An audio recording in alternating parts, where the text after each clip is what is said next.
சிம்மராசி உத்திரம் நட்சத்திரத்தில் பிறந்தவர்களுக்கு எப்படி இருக்கப் போகிறது என்பதை பற்றி இந்த வீடியோவில் மிகவும் விரிவாக பார்க்கப் போகிறோம். பொதுவாகவே சிம்மராசி என்றாலே ஒரு கம்பீரமும் ஆளுமையும் நிறைந்த ராசி. அதில் சூரியனின் ஆதிக்கத்தில் பிறந்த உத்திரம் நட்சத்திரக்காரர்களுக்கு இந்த பிப்ரவரி மாதம் ஒரு திருப்புமுனை மாதமாக அமையப் போகிறது. பிப்ரவரி மாத தொடக்கத்தில் கிரக நிலைகள் உங்களுக்கு சாதகமாக இருப்பதால் எடுத்த காரியங்கள் அனைத்திலும் ஒரு தெளிவு பிறக்கும். இதுவரை உங்கள் வாழ்க்கையில் இருந்து வந்த குழப்பங்கள், முட்டுக்கட்டைகள் அனைத்தும் விலகி ஒரு புதிய பாதை தென்படும். குறிப்பாக சூரியன் 6ஆம் இடத்தில் வலுவாக இருப்பதால் உங்களை எதிர்த்தவர்கள் அடங்குவார்கள். உங்களைப் பற்றி தவறாக பேசியவர்கள் உங்கள் வெற்றியைக் கண்டு வியக்கும் நிலை உருவாகும். ஆரோக்கியத்தை பொறுத்தவரை பிப்ரவரி மாதம் உங்களுக்கு ஒரு புத்துணர்ச்சியான மாதமாக இருக்கும்.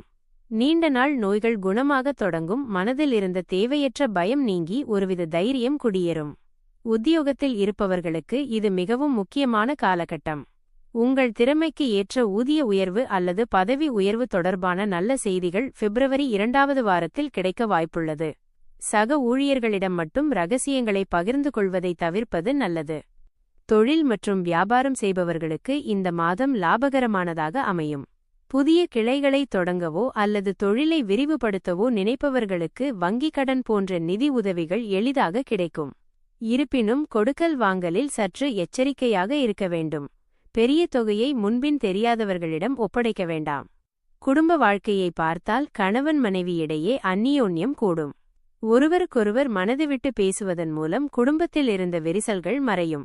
உத்திரம் நட்சத்திர பெண்களுக்கு இந்த மாதம் மிகுந்த மகிழ்ச்சியான மாதமாக இருக்கும். புகுந்த வீட்டில் மதிப்பு கூடும். குழந்தைகளின் கல்விக்காக எடுக்கும் முயற்சிகள் வெற்றி தரும்.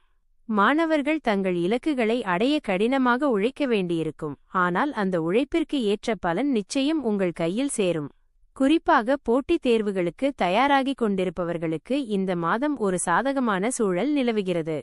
வெளிநாடு செல்ல காத்திருப்பவர்களுக்கு விசா தொடர்பான சிக்கல்கள் தீர்ந்து நல்ல செய்தி வந்து சேரும்.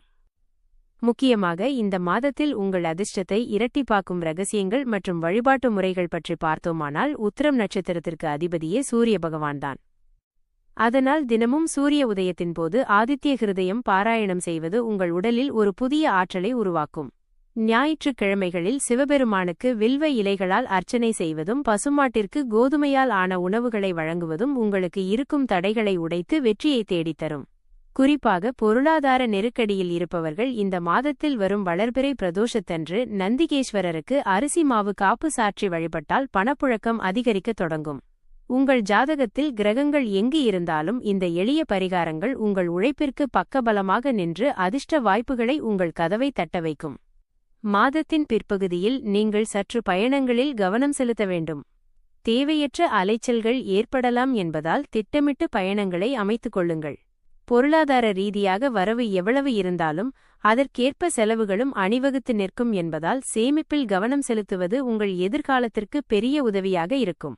இந்த பிப்ரவரி மாதம் உங்கள் பொறுமையை சோதித்தாலும் இறுதி வெற்றி உங்களுக்கே கிடைக்கும் என்பதில் எந்த சந்தேகமும் இல்லை.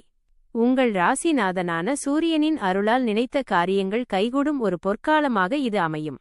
உத்திரம் நட்சத்திரக்காரர்கள் தங்கள் இயல்பான பிடிவாதத்தை குறைத்துக் கொண்டு நிதானத்தை கடைபிடித்தால் இந்த மாதம் முழுமையான நன்மைகளைப் பெறலாம். இந்த தகவல்கள் உங்களுக்கு பயனுள்ளதாக இருந்திருக்கும் என்று நம்புகிறேன். இதுபோன்ற ராசி பலன்கள் மற்றும் ஆன்மீக தகவல்களை தெரிந்து கொள்ள நமது சேனலை மறக்காமல் சப்ஸ்கிரைப் பண்ணுங்க. இந்த வீடியோ உங்களுக்கு பிடித்திருந்தால் லைக் பண்ணுங்க, உங்கள் நண்பர்களுக்கும் ஷேர் பண்ணுங்க. உங்கள் நட்சத்திரம் அல்லது ராசி பற்றி ஏதேனும் சந்தேகங்கள் இருந்தால் கீழே உள்ள கமெண்ட் பாக்ஸில் பதிவிடுங்கள், அதற்கு நான் பதிலளிக்கிறேன். மற்றுமொரு சுவாரஸ்யமான வீடியோவில் உங்களைச் சந்திக்கிறேன். நன்றி, வணக்கம்.